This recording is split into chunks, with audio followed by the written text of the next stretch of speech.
Assalamualaikum warahmatullahi wabarakatuh. Nashkurullah syukran katsira bi qiraatil hamdalah ala hidayatihi wa tawfiqihi alladhi nahnu na'ishu biha wa nusalli wa nusallimu ala Muhammadin ala juhdihi wa bazlihi li tablighi syara'i'illah hidayatan lana.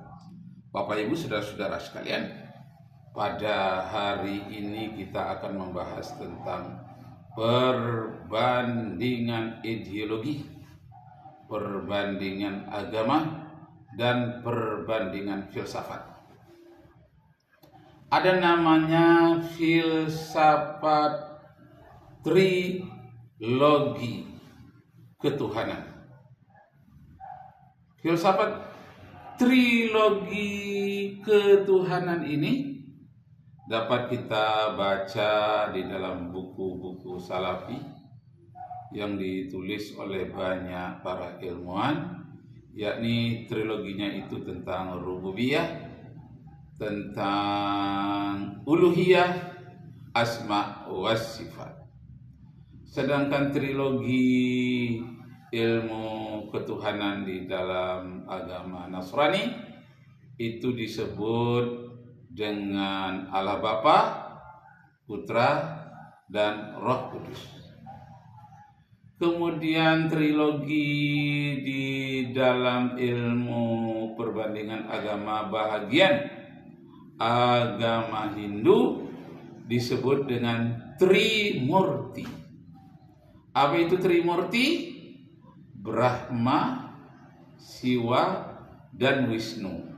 Tri artinya tiga, murti kemaha kekuasaan.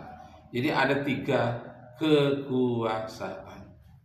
Nah, jadi yang berkaitan dengan trilogi, trinitas, trisakti, trilogi, masalah tri ini rupanya tiga hal ini menarik sejak zaman dahulu sampai zaman sekarang. Nah, yang berkaitan dengan Trinitas Tauhid, pertanyaannya, adakah itu di dalam Al-Quran? Dan adakah diperkenalkan di dalam hadis? Apakah ada diterangkan oleh ulama yang empat, dari Imam Hanafi, Maliki, Syafi'i, dan Hambali? Apakah ditemukan di dalam kitab ulama-ulama terdahulu seperti Al-Farabi, Al-Ghazali? Itulah yang kita perbincangkan, kita bahas. Nah, sebelum kita membahas ke sana tentang trilogi tauhid versi Ibnu Taimiyah, trilogi tauhid versi Nasiruddin Albani, tauhid yang dibahas oleh Ibnu Muhammad Ibnu Al-Utsaimin, terlebih dahulu kita ke luar negeri sebentar tentang trilogi di dalam agama yang sebelum Islam, maksudnya kitab-kitab suci sebelum Al-Qur'anul Karim. Jadi Bapak Ibu saudara-saudara sekalian, di dalam ilmu kajian perbandingan agama memang banyak subhat-subhat yang kita temui yang berkaitan tentang pemurnian tauhid. Karena kata-kata esa saja itu sudah dipreteli oleh agama-agama Romawi dan Yunani kuno. Misalnya di dalam kitab Markus pasal 12 ayat 29, Bible-nya orang Nasrani, disebutkan Sema Israel Adonai Ilahenu Adonai Echad. Nah, ini bahasa Ibrani. Kitab Markus pasal 12 ayat 29.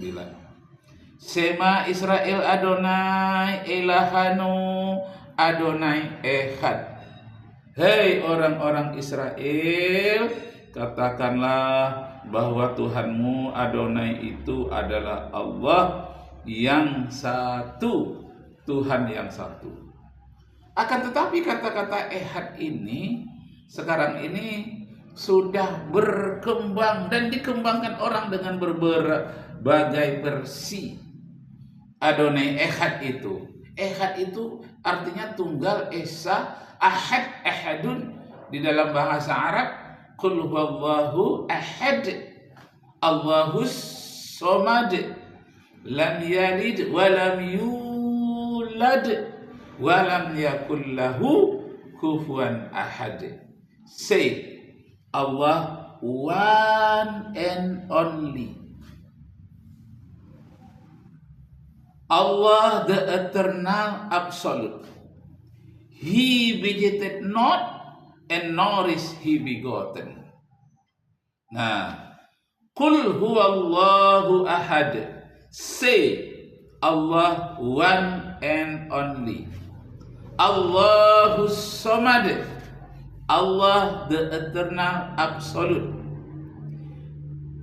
Lam yalid wa lam yulad.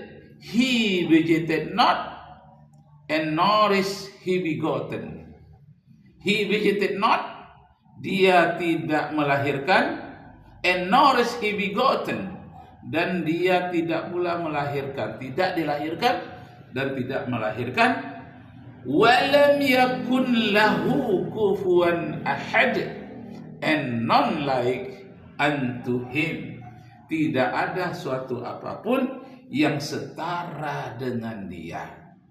Tidak ada satu apapun yang setara dengan dia, tidak ada yang serupa dengan dia. Walam yakul lahu kufuwan ahad. Tidak ada satupun yang serupa dengan dia. Nah, sejalan dengan ayat yang lain dalam surat Thaha, misalnya ayat 5 dikatakan laisa surah ya 11. Laisa kamitslihi syai'un fil ardi wala fis sama'. Tidak ada satu apapun yang setara dengan Allah, baik yang di langit maupun di bumi. Tidak ada yang setara dengan Allah. Nah, sekarang sekarang pada hari ini banyak lagi orang yang menyetarakan atau hampir-hampir setara manusia dengan Allah, atau ada usaha orang mengallahkan manusia, memanusiakan Allah. Nah, bagaimana mereka memanusiakan Allah? Memanusiakan Allah dikatakannya Allah punya tangan, padahal itu majazi, sindiran, kinayah tangan Allah itu. Tapi dijadikannya dengan berbagai cara memanusiakan Tuhan. Tuhan punya mata, padahal itu kalimat sindiran, kinayah, majazi. Tuhan punya mata artinya pengawasan Tuhan ada di mana-mana. Penglihatan Allah itu kinayah. Tapi ada orang yang menganggap itu hakiki, yang benar-benar, sehingga ada usaha memanusiakan Allah. Allah punya kaki yang bisa memadamkan neraka. Allah punya tempat duduk, singgasana seperti raja. Itu namanya usaha memanusiakan Tuhan. Nah, nama kelompok orang yang memanusiakan Tuhan itu namanya kelompok materialisme, serba benda. Malaikat dibendakannya, seluruh makhluk dibendakannya, Allah pun dibendakannya, dijadikan benda dengan ucapan Oren GK mengatakan everything is matter.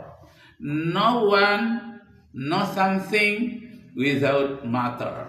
Segala sesuatu yang ada itu hanya benda. Tidak ada sesuatu apapun yang bukan benda. Karena Allah itu ada, setiap yang ada pasti benda. Karena Allah itu ada, maka Tuhan itu, Allah itu juga benda. Cuma bendanya super. Dianggap punya anak, cuma anaknya tidak sama dengan anak manusia. Dianggap punya mata, cuma matanya tidak sama dengan manusia. Dianggap punya bapak, cuma bapaknya tidak sama dengan bapak manusia. Dianggap punya cucu, cucunya tidak sama dengan manusia.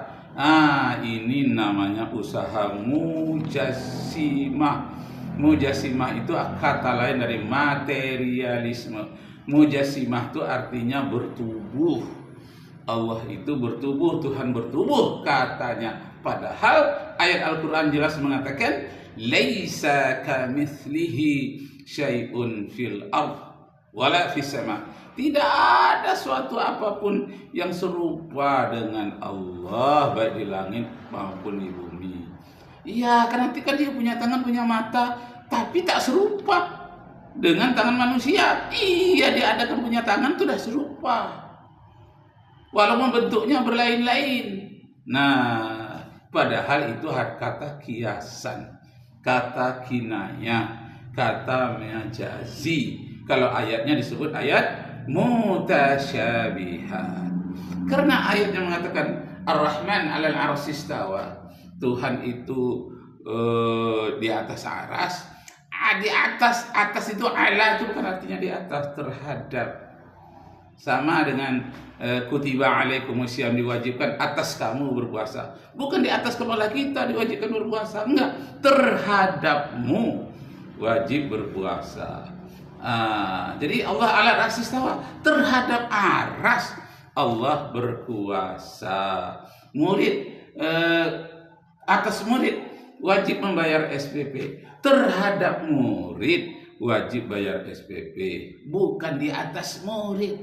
Jadi mentang-mentang kata ala itu di atas saja, itu namanya terlalu harfiah, terlalu letterless. Orang yang terlalu letterless itu adalah tingkat dasar, orang-orang yang cerdas pada tingkat dasar. Tapi kadang pada tingkat menengah dia tak cerdas lagi, ditertawakan orang, bahkan cenderung dikatakan jahil. Nah, Bapak Ibu saudara-saudara sekalian, kembali kita kepada apa yang tertulis di dalam kitab-kitab terdahulu tentang Allah, tentang Nabi, khususnya tentang Nabi Muhammad yang membawa berita tentang ketauhidan, keesaan Allah Subhanahu wa taala. Bagaimana dalam bahasa Ibrani dikatakan Nabi Muhammad? Nama Nabi Muhammad itu disebutkan di dalam kitab Kidung Agung pasal 5 ayat 16.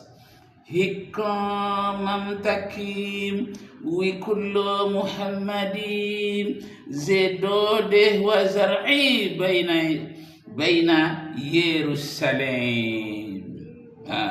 Hikam takim wi kullu Muhammadin zedodeh wa zar'i baina Yerusalem. Artinya teramat manislah tutur katamu.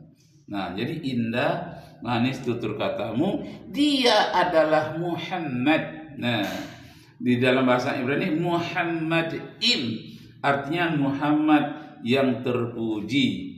Muhammadin, inilah kekasihku dan sahabatku. Jadi wa'zar'i, sahabatku, baina Yerusalem, hei putri-putri Yerusalem. Ini Kidung Agung pasal 5 ini adalah kitab yang selalu dibaca oleh Nabi Daud alaihi salam. Jadi sehingga disebut dengan psalm. Psalm itu puisi-puisinya dari Nabi Daud, yang apabila Nabi Daud itu membacakan kitab Zabur, indah suaranya, merdu dan indah kata-katanya, menawan, sampai burung-burung yang terbang pun menurut sejarahnya berhenti mendengarkan suaranya.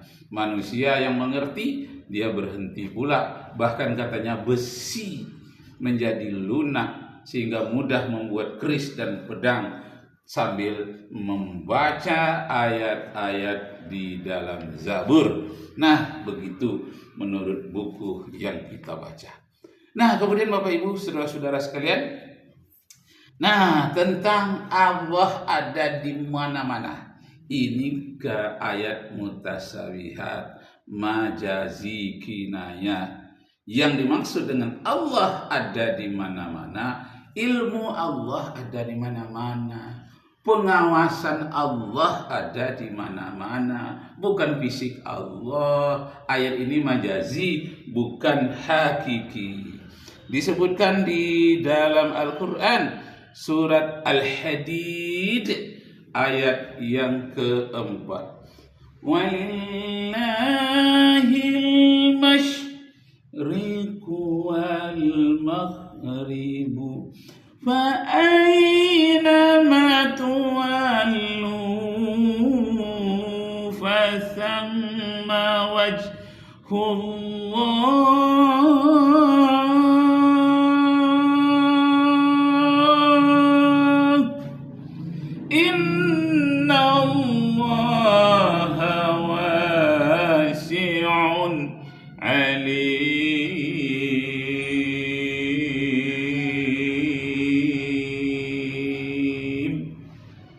Allah lah pemilik timur dan barat.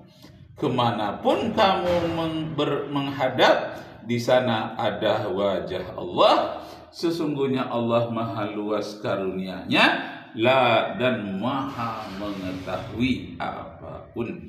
Nah, Bapak Ibu saudara-saudara sekalian, jelas dalam surat Al-Hadid ayat 4. Dan kemudian disebutkan lagi di dalam Al-Qur'anul Karim. Nah, ini disebutkan apa katanya? Wa huwal ladzi khalaqas samawati wal ardi fi sittati ayyam summa istawa 'alal 'arsy ya'lamu ma yaliju fil ardi wa ma ya'ruju minha wa ma yanzilu minas samai wa ma ya'ruju fiha wa huwa ma'akum aynama kuntum wa huwa ma'akum aynama kuntum. Dia ada dimanapun manusia berada. Apa maksudnya? Allah itu membimbing manusia dimanapun manusia berada. Allah mengetahui dimanapun manusia berada. Allah bersama dengan mereka selagi mereka di jalan yang benar. Allah akan bersama dengan mereka. Bukan berarti Allah itu satu individu lalu menempel di tubuh kita, bukan begitu. Rahmat Allah ada di mana-mana. Buktinya di ujung ayat itu dikatakan wallahu bima ta'maluna basir.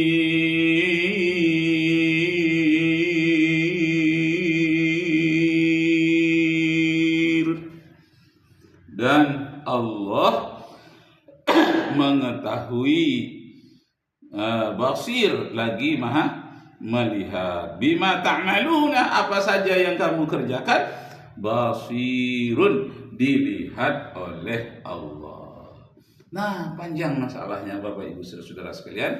Jadi dakwah salafi yang kita lihat itu memurnikan tauhid, ini luar biasa hebatnya. Dan mari kita bersama-sama mempelajarinya. Dan setiap buku-buku yang kita baca, kita baca, ambil manfaatnya, jangan ambil pertentangannya, jangan diambil hal-hal yang menyimpang, kita ambil yang lurusnya. Karena syekh sekalipun sehebat apapun, tentu ada pikirannya berbeda dengan pikiran kita. Kita ambillah persamaannya, kita baca tafsir, kita baca Al-Quranul Karim, kita baca pendapat ulama lain, kita dapat ambil kesimpulan. Jangan dipertentangkan antara ulama-ulama Wahabi Salafi dengan ulama-ulama Asy'ari Al-Maturidi. Kita ambil jalan tengah, kita ambil intinya. Semoga kita diberkati oleh Allah. Syaratnya ikhlas lillahi ta'ala. Ambil intinya. Intinya dengan niat yang baik pasti akan diterima oleh hati kita pula dengan cara yang baik. Wabillahi taufiq wal hidayah. Wassalamualaikum warahmatullahi wabarakatuh.